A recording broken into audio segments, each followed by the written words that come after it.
Nous arrivions de Singapour. Le Pakistan nous avait brûlé le corps et l'Iran laissait l'impression d'un glacis bleu sombre.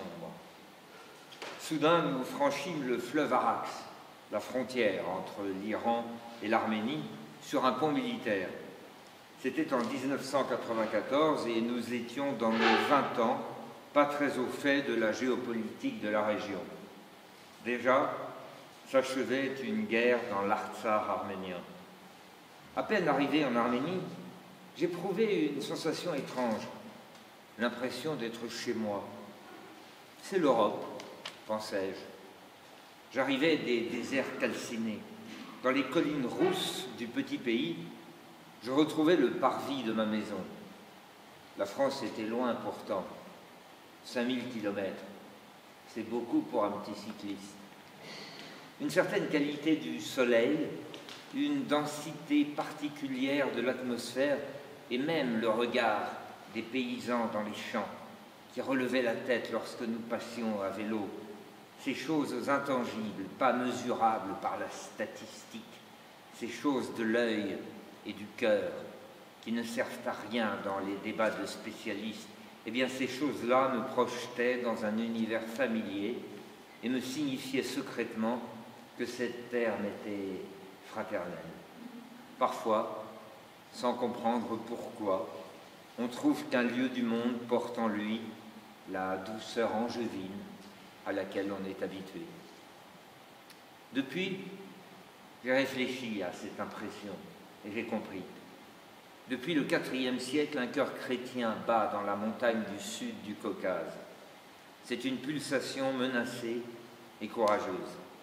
Elle a frappé ses coups pendant 2 millénaires et ce métronome a fini par donner une texture au paysage, une allure aux habitants et même une couleur au ciel.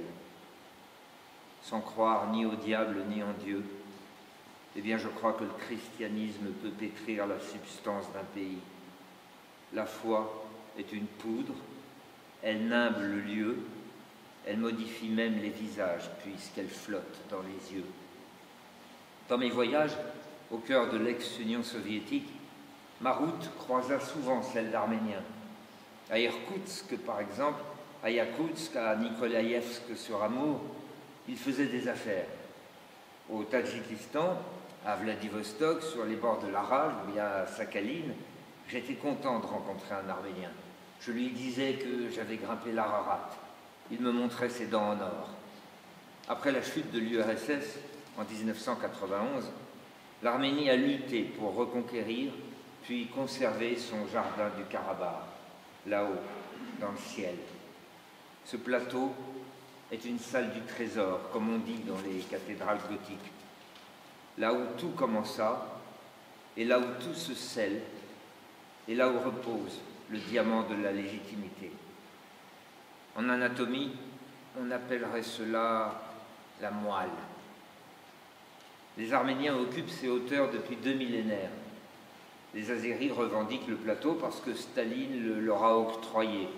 Dans l'Union soviétique, le Politburo disséquait les territoires des nouveaux satellites pour protéger la citadelle. On les a légitimés parce qu'on a les légitimités qu'on peut. À Bakou, on se recommande de celle-là.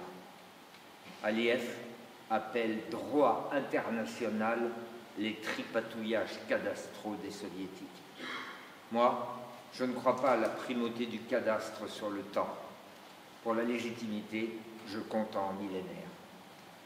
La profondeur du sillon de la charrue dans la terre, le nombre des coups de cloche dans le ciel, les litres de vin écoulés, voilà des statistiques fiables. La présence de la présence, la préséance de la présence, octroie le droit de se dire de quelque part et de prétendre y rester. L'Artsakh est une terre arménienne, comme la Caspienne est une mer. En 2020, les Azéris envahirent une partie de l'Artsakh et ravirent des territoires aux Arméniens, jusqu'à ce que les forces russes sonne la fin de la partie, après 44 jours de combat, c'est-à-dire trop tard. On retourna en Arménie en 2022 avec Buisson, Valérie Toragnan et nos amis jusqu'à l'entrée de l'Artsar, qu'on ne nous permit pas de franchir. Dans les montagnes, à la frontière des territoires tombés aux mains azéries, une jeune femme, du nom de Marinée, nous raconta qu'elle ne voulait pas migrer malgré les harcèlements des drones azéris et qu'elle préférait se consacrer à 3 chantiers, la boulangerie, l'école et l'église. Le pain, l'enfant et la croix, le présent, l'avenir, le passé. Cela sonnait presque comme un lieu commun de roman d'édification avec collines inspirées et regain de la terre. Ce fut une rencontre réelle. Qu'est devenue Marinée? En 2023, les Azéris mirent l'Artsar sous blocus, affamant 120 000 personnes. Ils étaient plus civilisés qu'en 1915. Ils perpétraient le génocide en douce. On s'indigna dans les chancelleries de l'Union européenne. Au gouvernement français, on condamna fermement. Cela va de soi.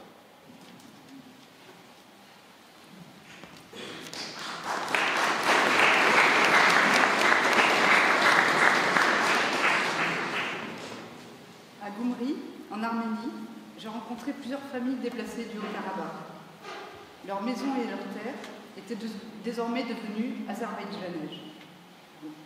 Certaines de ces familles avaient des histoires similaires. En 1988, lorsque le tremblement de terre avait détruit la ville, beaucoup de rescapés sont partis s'installer dans le Haut-Karabakh. Ceux qui témoignent étaient des enfants à l'époque. Ils ont suivi leurs parents dans cette vie où il fallait repartir de zéro. Patiemment, âprement, ils ont travaillé la terre, élevé du bétail. Les enfants sont devenus adultes et ont repris les terres de leurs parents, se sont mariés, ont fondé une famille, souvent nombreuse. Il fallait des bras pour aider à la ferme, le Haut-Karabakh n'ayant jamais été un Eldorado. Le traumatisme du tremblement de terre et le souvenir des disparus s'estompaient peu à peu. La vie était rude, mais c'était celle qu'ils avaient reconstruite. Il ne manquait de rien. En une nuit, ils ont à nouveau tout perdu. Ils ont dû fuir en n'emportant rien, chassés de leur terre, de ce qui était devenu leur terre parce que c'était là que leurs enfants avaient grandi. Refaisant le trajet inverse de celui qu'avaient accompli leurs parents 30 ans auparavant, ils sont arrivés à Goumri, où ils vivent dans des préfabriqués, installés au lendemain du tremblement de terre. Lorsque j'ai demandé à l'une de ces familles de quoi ils avaient besoin, dans cette maison de fortune, au toit troué, aux murs de papier, la mère m'a répondu « Nous avons de la chance. Nous sommes à l'abri. D'autres vivent à la rue, occupez-vous d'eux. » Le mystère me reste entier. Ce mystère du courage et de tout recommencer, de tout perdre du jour au lendemain et de se relever. Tenir et continuer à se préoccuper des autres. Est-ce que c'est cela, l'espérance? Creuser, encore, arpenter ce monde déchirant, chercher toujours ce qui le rend meilleur. Chercher le souffle et inspirer avec ceux qui portent cette respiration, qui soulagent le monde. Expirer avec ceux qui ne trouvent pas d'issue. Souffler, râler, pester et vivre encore. Hurler avec eux dans le vide. Et espérer encore pour ceux qui n'espèrent plus. J'ai vu leur espérance. Je l'ai palpée, sentie, mais je ne l'ai pas comprise. Parce que je n'avais connu aucun des drames qu'ils avaient traversés. Je les ai partagés en spectatrice impuissante, n'ayant que mes mots pour faire connaître ce qu'ils subissaient. Dérisoire.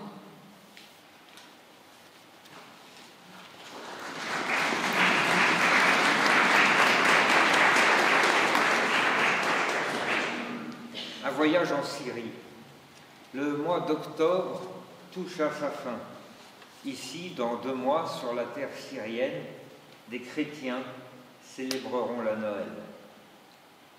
Dans les chapelles d'Alep, de Homs, de Damas ou de Maloula, Melkites, Syriaques catholiques, Arméniens, Chaldéens, Grecs orthodoxes prieront dans la nuit pour leurs frères emportés par la mort ou l'exil.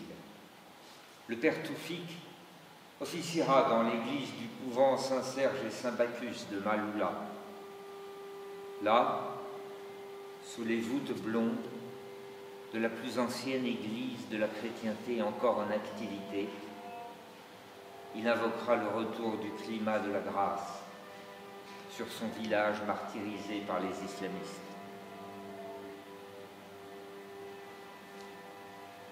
Sur 1,5 million de chrétiens présents en Syrie en 2011, la moitié a disparu. Restera-t-il seulement des chrétiens en Orient dans 10 ans? Plutôt que d'afficher sa belle mélancolie combattante, Monseigneur Pascal Gollnisch, directeur général de l'œuvre d'Orient, préfère rappeler dans une tribune qu'il faudrait peut-être écouter le cri des pierres, non pas qu'elles criassent vengeance, elles crient contre l'oubli. Au-dessus des ruines, il y a le ciel. À Noël, le dernier carré des chrétiens de Syrie, présent sur cette terre depuis les chevauchées de Saint-Paul au 1er siècle, répétera les vieux gestes d'accueil d'un nouveau-né très pauvre qui avait l'air de l'enfant de la nuit et de la paille. Dieu n'avait pas besoin de signes de fureur pour dépêcher sa force. Les prêches de Jésus changèrent la face du monde sans que jamais ne retentit d'appel à la guerre. La Syrie est la terre où s'élèvent depuis 2000 ans les plus anciens chants de Noël. La voix, pour l'instant, faiblit. Elle est attaquée par le règne de la quantité, de la brutalité et de la laideur. Mais personne ici, entre le Djebel et le Wadi, n'oubliera ce message réverbéré par les pierres blanches des absides. Après la Noël, viennent toujours les Pâques.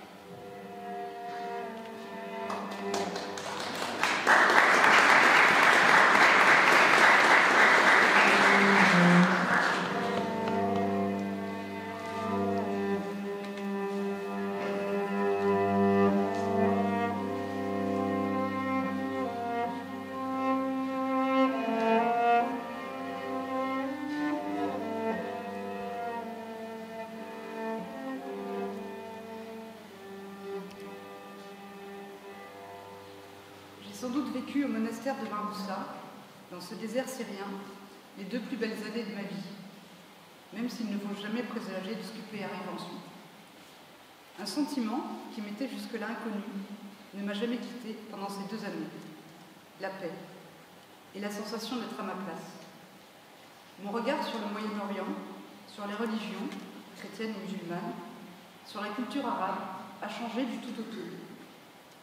C'est en Syrie que pour la première fois, je me suis sentie chez moi. Cette impression de familiarité dans ce pays tellement éloigné de mes origines n'a cessé de m'étonner, mais je l'ai accepté. C'est là que je me suis enracinée.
libéré, il s'est libéré lui-même, et est devenu en 2003 archevêque catholique, syriaque catholique de Homs, Hama et Nebec. C'est de lui dont il s'agit dans les phrases qui suivent. Je savais bien qu'on ne pouvait pas enlever un rire. C'est trop puissant, surtout celui de Jacques. C'est comme une part de l'âme qui s'échappe en cassant les digues et en emportant tout par contagion. Mais comment fait-on pour rire à ce point, après avoir traversé toutes ces souffrances? C'est presque surhumain. Lorsqu'enfin, à mon tour, j'ai pu retourner en Syrie, en 2023, après 15 ans d'absence, c'est à Homs que nous nous revoyons. Je le retrouve derrière la porte de la chambre où je dors, dans le centre pour enfants handicapés de Sor Samia. Comme une apparition. Devant ma surprise, il éclate de rire.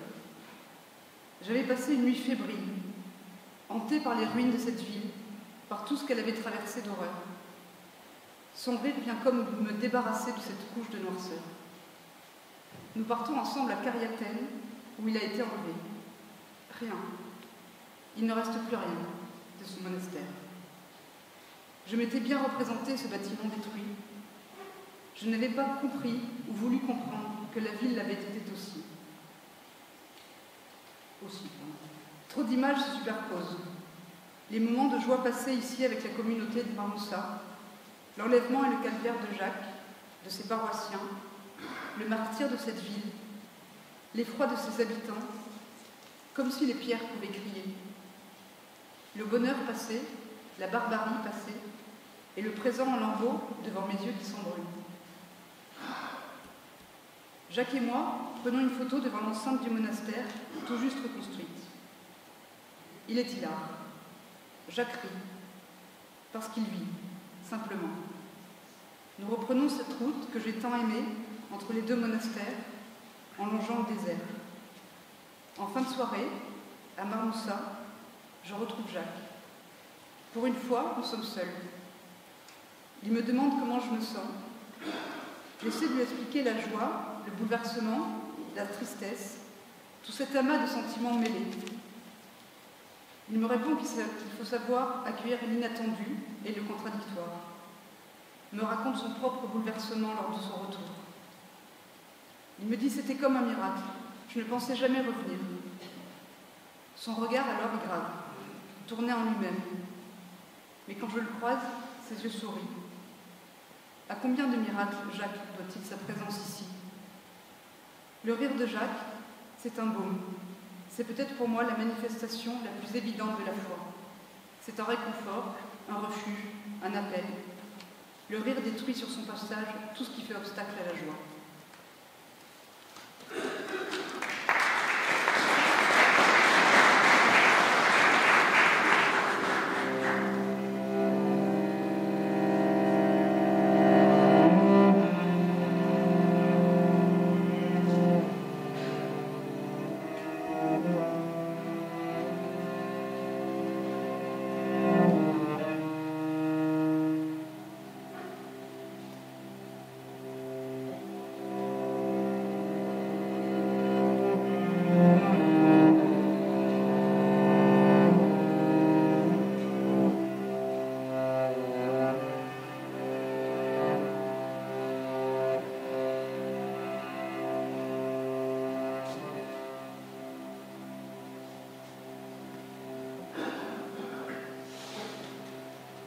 Cette année, 6 mois jour pour jour après l'invasion azérie, nous entrons, la violoncelliste française Astrid Cyranosian, le photographe Antoine Agouchian et le journaliste Jean-Christophe Buisson, dans l'appartement d'un quartier soviétique de Yerevan.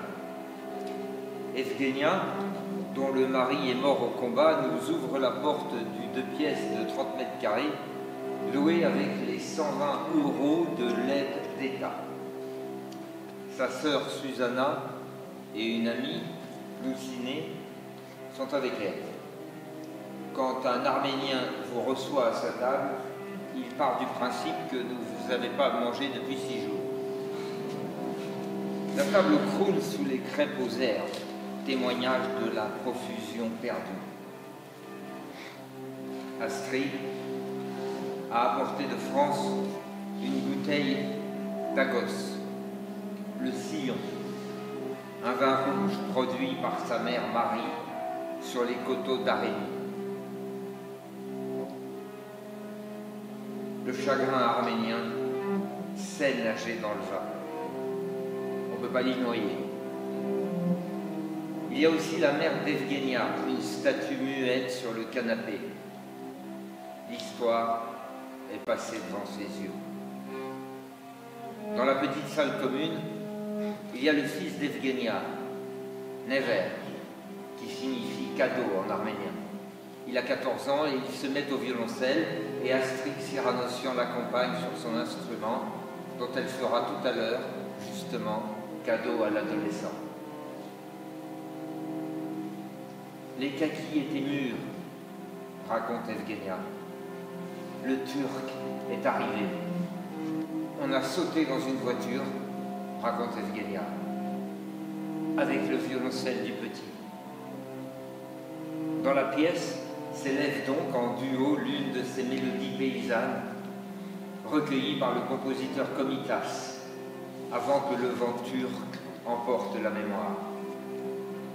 Alors je sais bien que le choc des civilisations est une lecture un peu simplificatrice de l'histoire, mais enfin, comment ne pas confronter les visions, les images?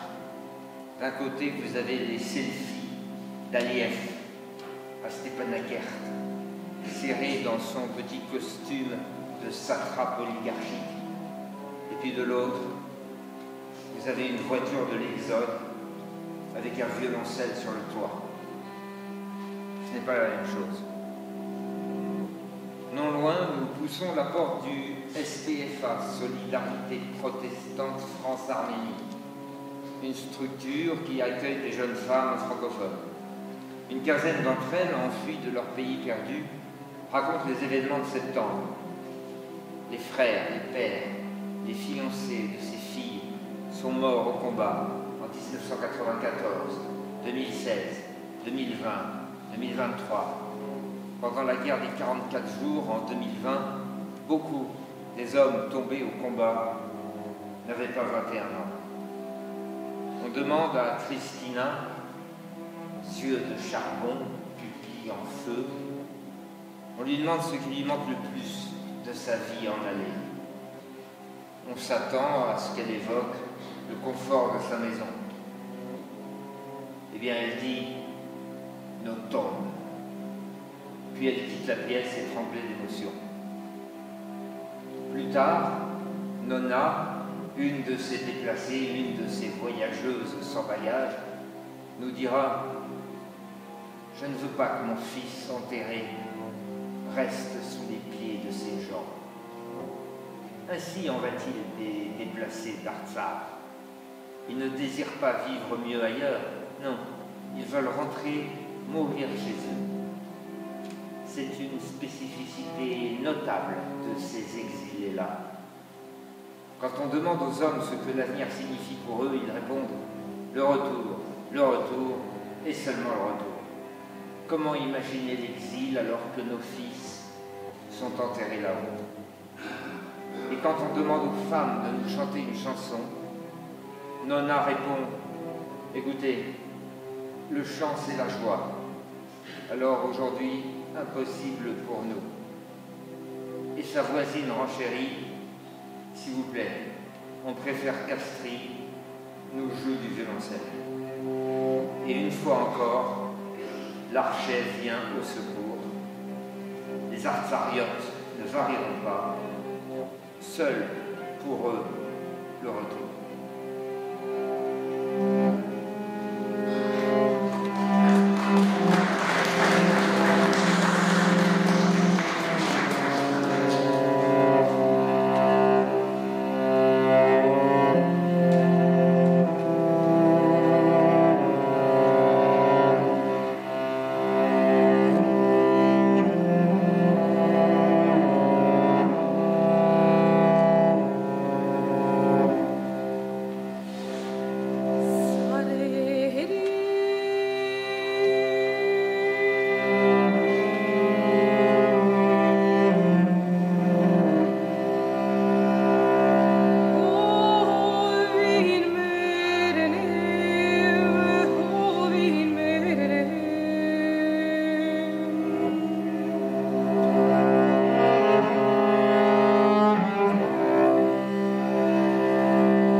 desnorin yar açkinem herlerim.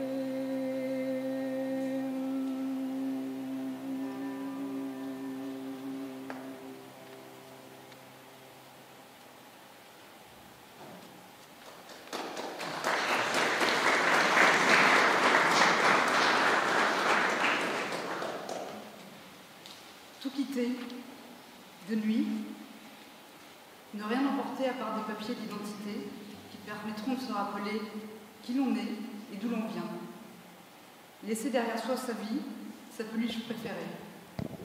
Partir à pied, en voiture, surchargé le plus souvent, la peur qui noue le ventre, l'incertitude pour seul chemin.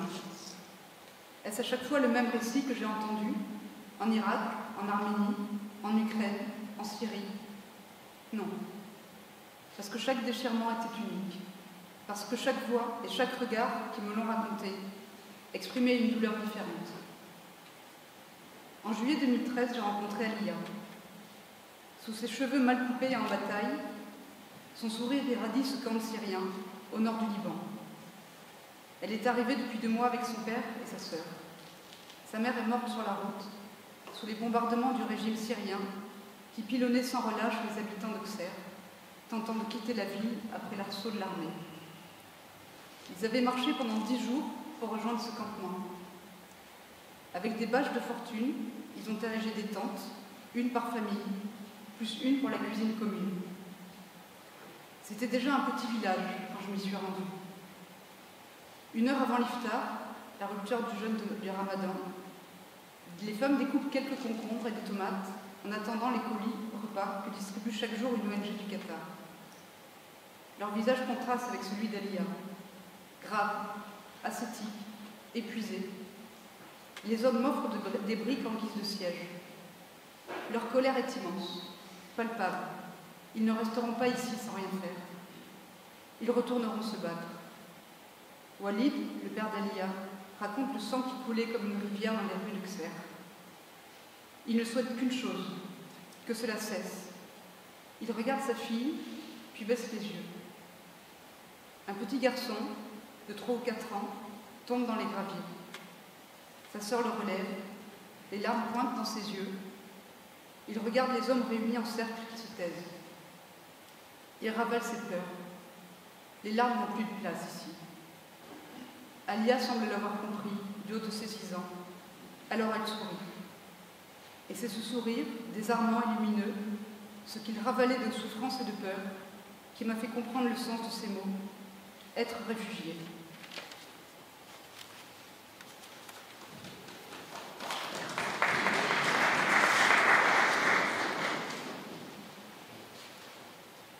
Au Pâques de l'année 2015, Monseigneur Gollnisch, président de l'Œuvre d'Orient, célébrait une messe nocturne dans un des camps de réfugiés d'Erbil, capitale du Kurdistan irakien.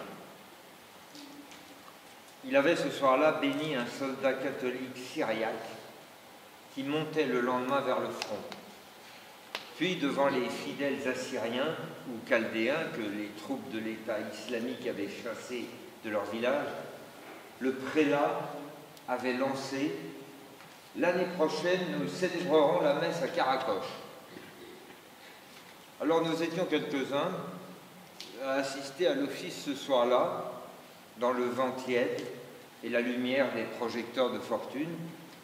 Et je dois dire qu'on s'était regardés comme des Parisiens, légèrement amusés, un peu ironiques, sarcastiques, et on avait souri.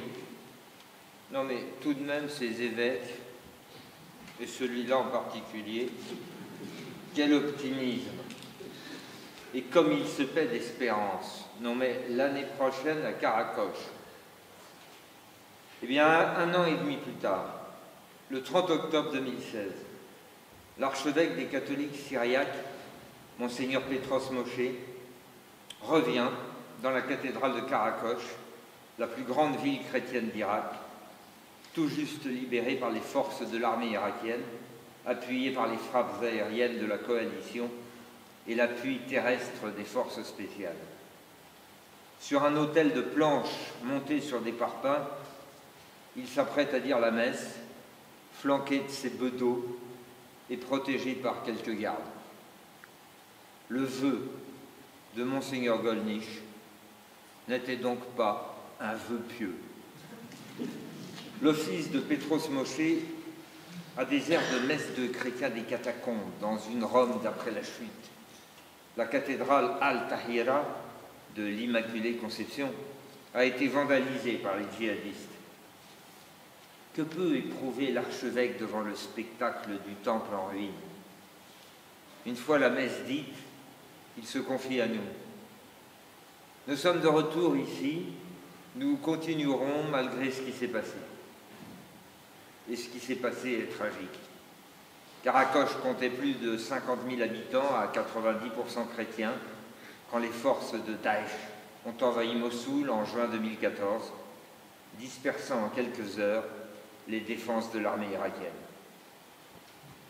Petros Moshe déambule dans les décombres, il contemple les voussures incendiées, il soulève une pierre écroulée, un débris, il fixe les colonnes noircies. Sur les moellons, des imprécations en arabe ont été tracées par les islamistes. Dans la cour de l'archevêché, un pas de tir a été installé pour l'entraînement et les colonnades sont criblées d'impacts. Le prélat marche sur les douilles. Nos ancêtres ont donné leur sang pour notre présence. Nous ne quitterons donc pas le pays, mais aurons-nous l'audace de revenir vivre avec nos voisins, ces voisins avec qui nous vivions autrefois en intelligence, mais qui sont devenus nos pilleurs? Tout le problème de l'après-guerre tient dans la double question lancée par l'archevêque dans la nef noire. Les chrétiens, chassés en 2014, repeupleront-ils leurs terres? Et deuxièmement, le veulent-ils vraiment? La réponse à la dernière question est indéniablement positive.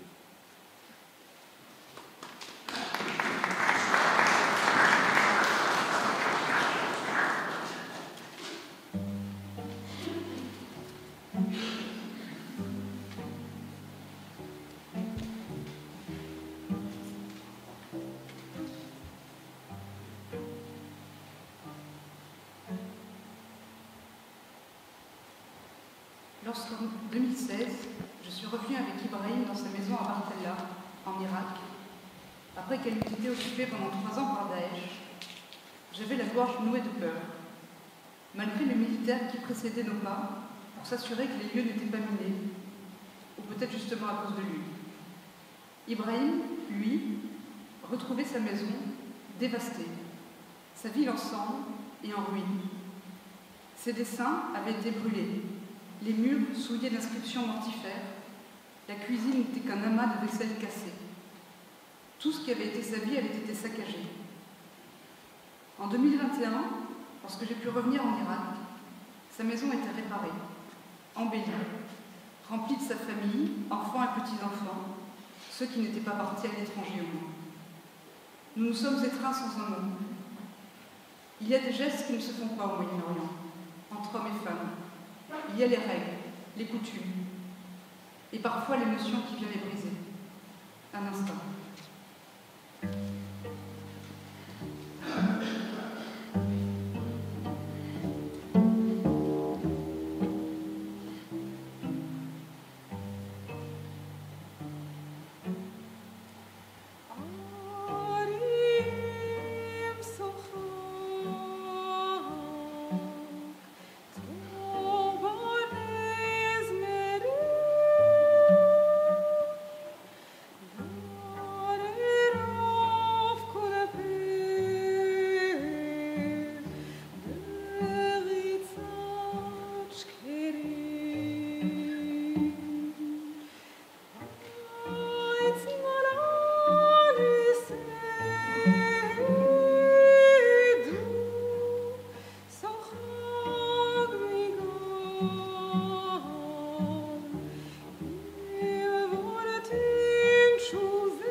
prière, me demandait Sœur Bouchra sur les hauteurs de Nazareth en 2012. La guerre en Syrie avait commencé depuis 1 an, et rien ne semblait pouvoir arrêter ce déluge de feu qui s'abattait sur le pays. Souvent, je me suis posé cette même question. Où vont leurs prières? Où vont ces mots murmurés fidèlement, chaque jour, parfois distraits, parfois tremblants, implorants ou remerciants? Où vont les mots des hommes qui crient vers Dieu? Se perdent-ils en route? Ou vont-ils se déposer sur d'autres comme un baume? Qui prie-t-on lorsqu'on prie? Chaque soir, lorsque je vivais dans le monastère de Maroussa en Syrie, pendant que les moines cérémoniales méditaient, je restais dans ma chambre de l'autre côté du Wadi. J'écoutais le silence qui s'abattait alors sur le désert.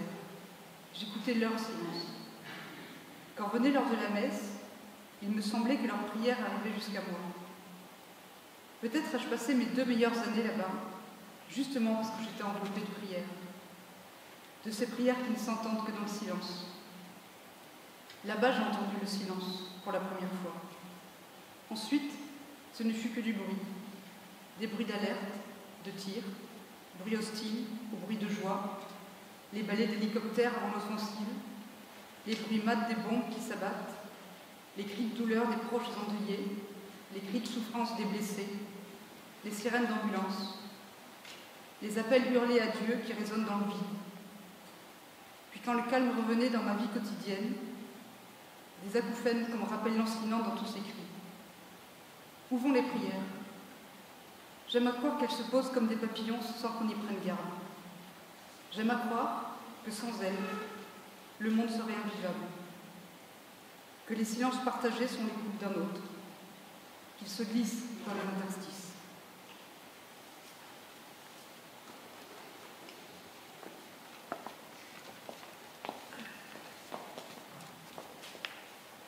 Les artisans sont penchés sur le grand œuvre. L'un, c'est une poutre, l'autre un vitrail, le troisième une feuille de plomb. Ils opèrent avec soin. Leur concentration touche à une forme de dévotion. Eh bien, en découvrant les tableaux du peintre Laurence Bost, représentant les artisans de Notre-Dame qui ont œuvré pendant 5 ans entre l'incendie d'avril 2019 et la réouverture de décembre 2024, en découvrant ces images, j'ai aussitôt pensé ces tailleurs de pierre, ces ravaudeurs, ces couvreurs, ces maîtres verriers, ces ferronniers, tous ces artisans sont en train de prier. Et puis je m'en suis voulu de penser cela, parce que je me suis dit que c'était une idée trop rapide, floue, infantile, romantique, personnelle, en somme. Et puis de surcroît, cette idée que l'artisan à l'œuvre est en train de prier risquait de trahir ceux qui accomplissaient leur tâche dans le pur cadre de la technique et du devoir professionnel.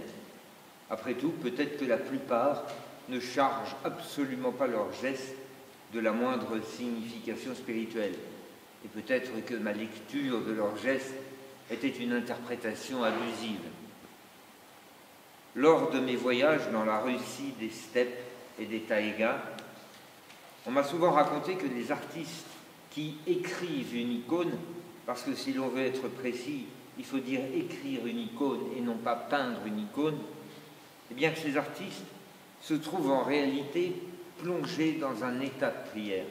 Autrement dit, au fur et à mesure que le pinceau pose ses touches d'or sur la planche de bois, il se passe autre chose qu'une simple opération d'artisanat. Une parole descend du ciel, se substantialise dans le pigment, ou bien monte de l'âme, se mêle en tout cas aux préparations de couleurs et se déploie sur le bois. L'œuvre s'épaissit d'une grâce et d'une gravité. Alors, l'impalpable présence, traduite en aplats de couleurs et en cernes minutieux, continuera à rayonner dans la pénombre de l'Église, somme de l'attention, de la récollection, des efforts et des pensées de l'artiste, mais aussi de sa piété. L'icône est une prière fixée et continue. Silence, solitude, certissage dans la fluctuation du temps, répétition des formes établies, effacement de soi devant ce qui est supérieur à soi, eh bien le geste de l'artisan, pour toutes ces raisons-là, s'apparente à la prière. La prière ne prétend rien inventer. Elle reproduit l'écho de la même vibration. Le son rebondit dans la voûte. L'analogie entre la prière et l'ouvrage ne me semble pas complètement aberrante. On pourra rétorquer, mais à qui s'adresse la prière? À quel Dieu? La question échappe le domaine de mes compétences. Je me garderai de chercher à savoir qui est le récipiendaire des murmures.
remercier la communauté melkite et son curé qui nous accueille dans cette église, remercier les collaborateurs et les collaboratrices de l'œuvre d'Orient qui ont préparé cette soirée, même s'ils me font de mauvais coups de me demander de prendre la parole à la fin.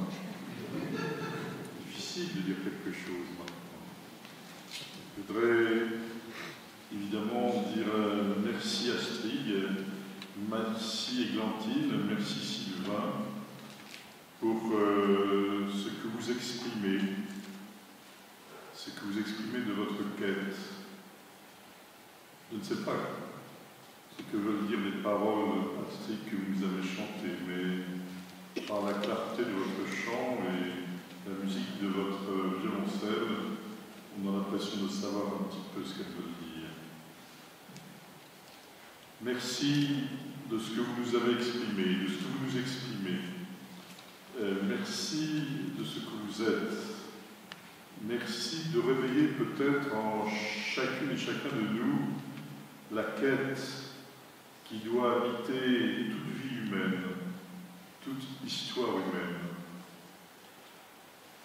Oui, rien n'est plus triste qu'une personne qui n'est plus en recherche, qui est comme satisfaite de ce qu'elle croit, de ce qu'elle sait, ou croit savoir, de ce qu'elle pense, de ce qu'elle est.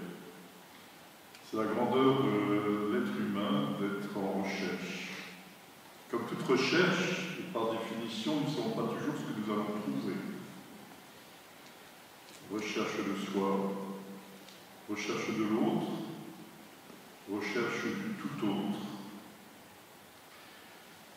C'est la surprise de Dieu, c'est la surprise de la vie.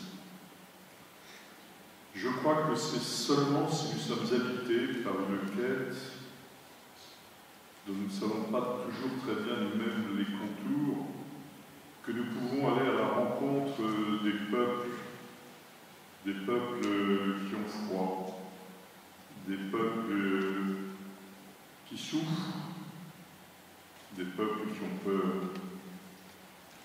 des peurs sur un avenir que l'on ne perçoit plus. On ne peut pas aller à la rencontre de l'Orient si on n'est pas soi-même habité par une quête. Et en retour, je crois que l'Orient peut apporter aux Occidentaux que nous sommes, pour beaucoup d'entre nous, ce réveil, cet éveil, ce désir de nous rappeler que chacune et chacun d'entre nous est comme un vieux pèlerin qui vagabonde.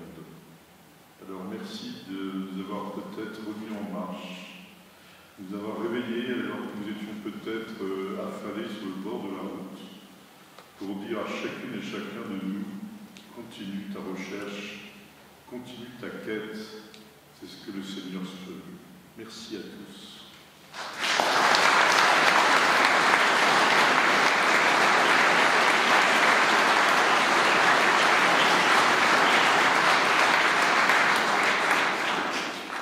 Nous avons évoqué l'Ukraine, l'Arménie, la Syrie, et bien sûr, je voudrais dire à tous les membres de la communauté médique qui seraient là, tous nos amis orientaux, que voilà, nous sommes unis à ce qui se vit ici ou là.